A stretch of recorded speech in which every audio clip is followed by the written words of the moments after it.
हसन निसार साहब, भारत से धमकी आई कि एक कतरा भी पाकिस्तान नहीं जाएगा और मोदी और उसकी हुकूमत की इस पर खामोश तायद रही है। ये भारतीय अवाम को गुमराह करने के लिए एक लगाया गया सियासी नारा है या आइंदा की भारतीय हिकमत अमली को वाजे कर रहा है? हिकमत अमली का लफ्ज़ आपने गलत इस्तेमाल किया है, इसमें हिकमत शामिल है। बहरहाल अगर तो जियोपॉलिटिकल से आपकी मुराद है जिंदगी जीने से जियोपॉलिटिकल तो सवाल ठीक है, वरना जियोपॉलिटिकल का खाता अभी भी बहुत लंबा और पूरे कुर्रा अर्ज़ पे मुहित है। अच्छा, पानी वाला पंगा तो किस्सा ही कुछ और है।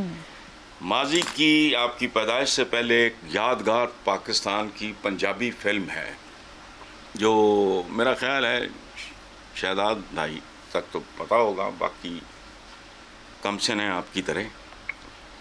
उस फिल्म का नाम था सस्ता खून ते महंगा पानी।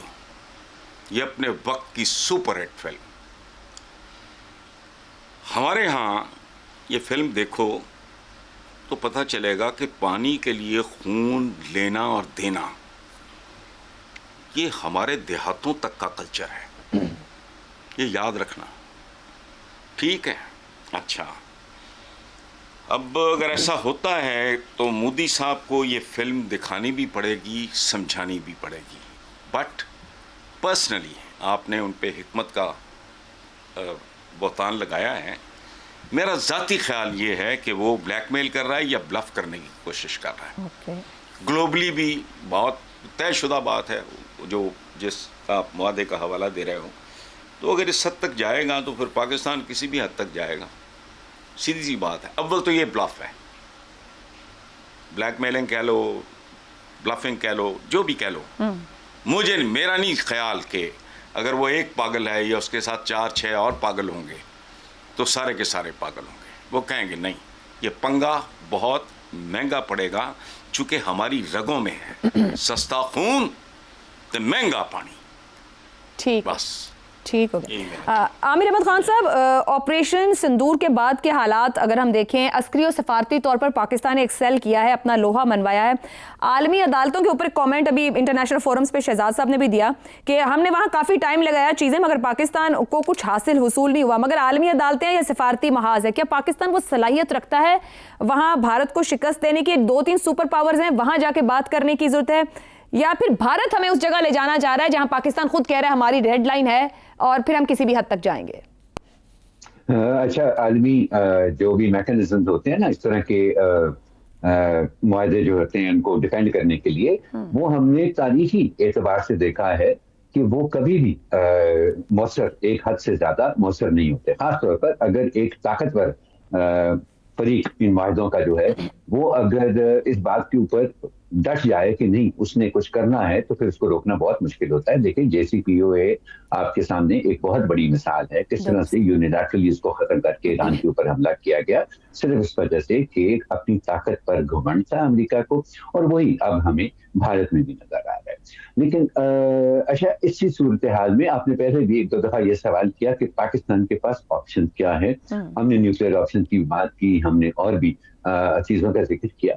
मैं यहाँ पर एक सवाल उठाना चाह रहा हूँ कि अगर आप किसी भी तरक्की याफ्ता मुल्क को जिसने अपनी ज़राअत पर तवज्जो दिया और उसको डेवलप किया है, अगर आप उसको देखें तो सबसे पहली चीज आपको क्या नजर आती है कि जितने यूनिट अनाज वो मुल्क जो है आज से 20 साल पहले वो 100 लीटर में उगाता था, उतने ही यूनिट अनाज या उससे भी ज्यादा वो आज सिर्फ 20 लीटर में उगा रहा है, modern technology, modern agricultural techniques इस्तेमाल करके। तो मैं ये सवाल यहाँ पर उठाना चाहता हूँ कि हमने अपनी ज़राअत के लिए क्या किया। देखिए, ये न्यूक्लियर ऑप्शन वगैरह की बात करना बहुत आसान होती है ऐसा, but do you actually see them playing out? Worst case scenario अगर आप ले लें, फर्ज करें कि जो भारत आज जितने भी अपने प्रोग्राम बना रहा है और जितने भी उसके डेवलपमेंट प्रोजेक्ट्स ये इस नियत से वो बना रहा है कि पाकिस्तान में पानी का एक कतरा भी ना जाए, फर्ज कर लें कि वो मुकम्मल हो जाते हैं वो सारे के सारे, आपका ख्याल है इस खित्ते के अंदर जौहरी जंग शुरू हो जाएगी उसके बाद? और अगर वो हो गई तो उसका नतीजा क्या होगा? सो आई थिंक कि इसके लिए अगर आप एक वाइबल सोल्यूशन की बात कर रहे हैं तो सबसे पहले तो आप अपनी ज़राअत पर तवज्जो दें।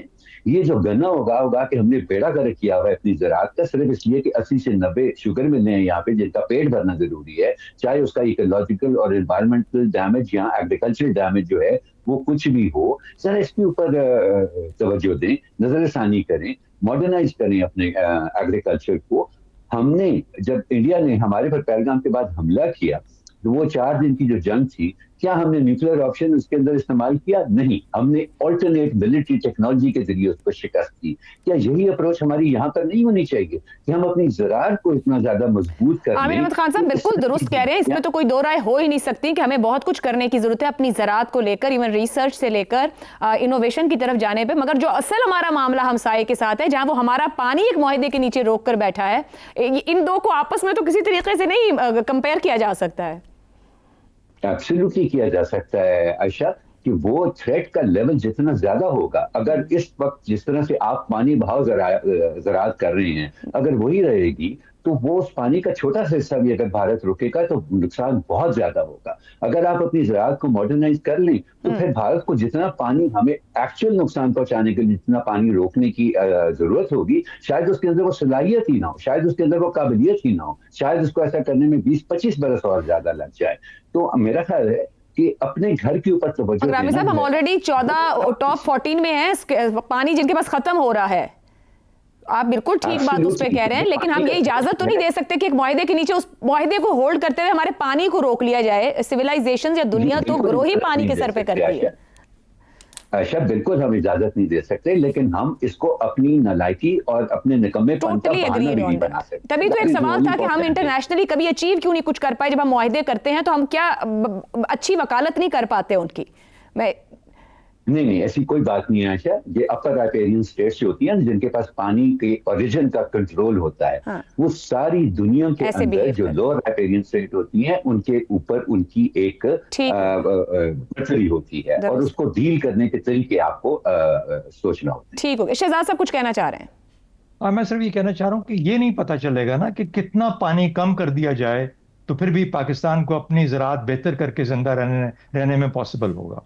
या तो ये अगर फिगर पता लग जाए ना कि इतना पानी है हिंदुस्तान जब तक बंद कर लेगा वो तो ठीक है। हुकूमतें रियासतें अपने रेड लाइंस मुतय्यन करती हैं। हमें 4 दिन की जंग में न्यूक्लियर स्टे नहीं करना पड़ा क्योंकि हमें न्यूक्लियर की जरूरत नहीं पड़ी, हमने उसके बगैर जवाब दे दिया। तो इसमें भी बात ऐसी ही होगी, लेकिन ये नहीं है कि जाती पहले दिन उसके ऊपर एटम बॉम्ब मारे। अगर जरूरत होगी तो मारेंगे। Valid point. गुफ्तगू यहाँ पे रोकेंगे, ब्रेक लेना है, लेकिन एक और अहम मामला है। यहाँ बात हो रही है कहाँ इम्प्रूवमेंट की ज़रूरत है। पाकिस्तानी हुकूमत या रियासत के लिए जो सबसे बड़ा चैलेंज रहा इसकी पैदाइश से लेकर अब तक 38 बार उस चैलेंज से निपटने की कोशिश की गई और हम नाकाम रहे हैं।